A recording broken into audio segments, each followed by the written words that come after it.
Lanjutkan dengan nomor 11. Ini tentang sifat senyawa karbon.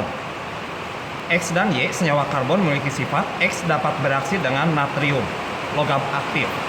Kita ketahui yang bisa bereaksi dengan logam aktif itu adalah golongan alkohol, bisa menghasilkan gas hidrogen.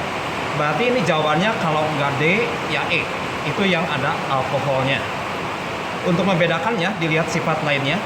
X dapat bereaksi dengan Y, menghasilkan ester. Ingat kembali, reaksi esterifikasi adalah alkohol plus asam karboksilat menjadi ester plus air. Berarti alkohol di sini bisa juga dua-duanya. Nah, untuk membedakannya, dilihat yang ketiga. X dapat bereaksi dengan kalium dikromat dalam suasana asam menghasilkan Y. Nah, Y tadi asam karboksilat, sehingga dapat dipastikan alkohol tersebut adalah alkohol primer. Karena alkohol primer dioksidasi menghasilkan alkanal atau aldehida, dioksidasi kembali menghasilkan asam karboksilat. Berarti ini alkohol primer yang E. Berikutnya nomor 12, ini tentang sifat koagatif larutan. Jadi di sini ada zat X dikatakan mendidih pada suhu yang sama dengan kalium karbonat. Berarti delta TB zat X sama dengan delta TB kalium karbonat.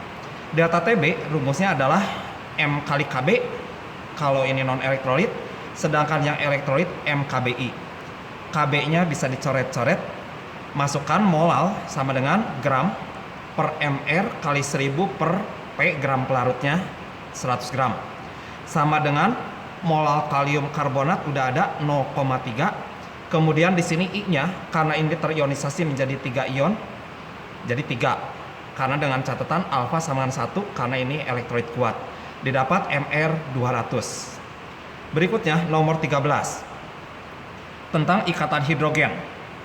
Ada di mana kecuali. Di sini jawabannya yang E karena rumus aseton di sini adalah seperti ini ya. Ikatan hidrogen sendiri terjadi ikatan antara atom H dengan unsur yang sangat elektronegatif yaitu FON. Di sini H-nya berikatannya dengan C, bukan dengan FON.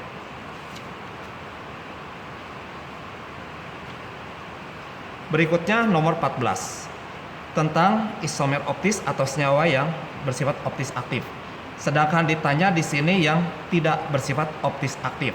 Syaratnya sendiri yang mempunyai syarat optis aktif itu adalah yang punya C chiral atau asimetris, yaitu atom karbon yang memiliki 4 gugus yang berbeda semuanya.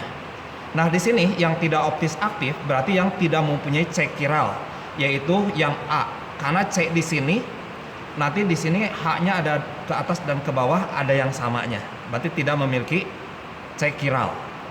Berikutnya nomor 15. Ini tentang sifat periodik unsur. Nah, di sini ada grafik energi ionisasi. Kemudian ini energi ionisasi tingkat keberapanya. Nah, terlihat di sini ada lonjakan nilai dari 2 ke 3. Kalau lonjakan dari 2 ke 3 berarti golongan 2A unsur tersebut.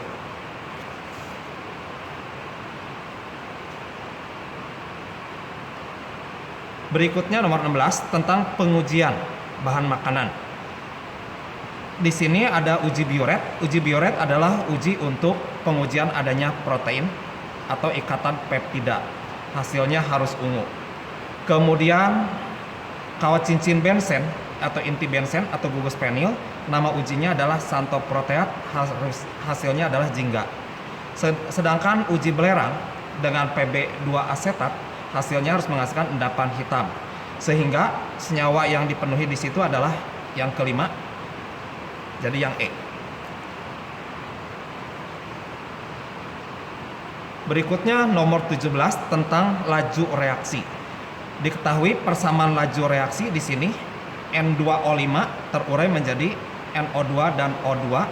Diketahui laju N2O5-nya di situ adalah 1,2 kali 10⁴ Yang ditanya laju terbentuknya NO2.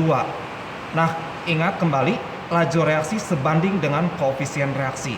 Sehingga untuk mengetahui laju NO2 tinggal koefisien 4 per koefisien 2 kali lajunya 1,2 kali 10⁵.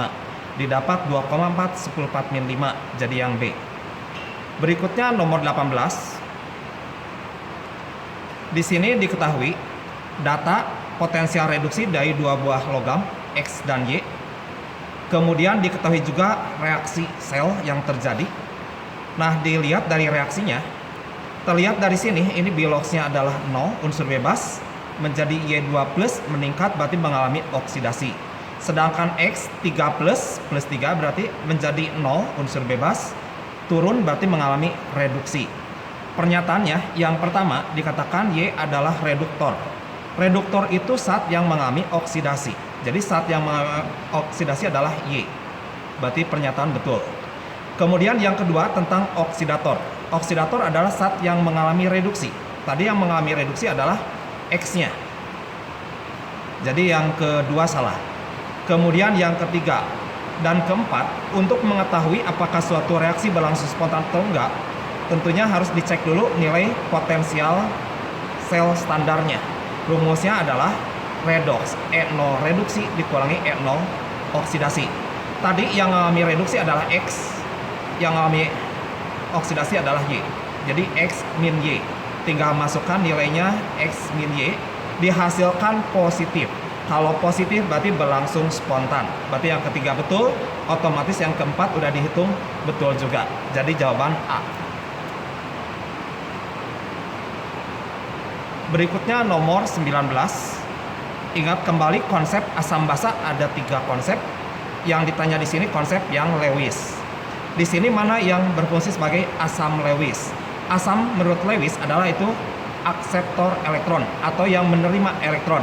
Artinya dia tidak mempunyai pasangan elektron bebas. Setelah dicek satu persatu, ternyata yang BF3, PI3, PEB-nya tidak ada. Berarti ini bisa bertindak sebagai asam Lewis. Yang terakhir nomor 20. Senyawa karbohidrat dengan rumus C12H22O11 berarti ini disakarida.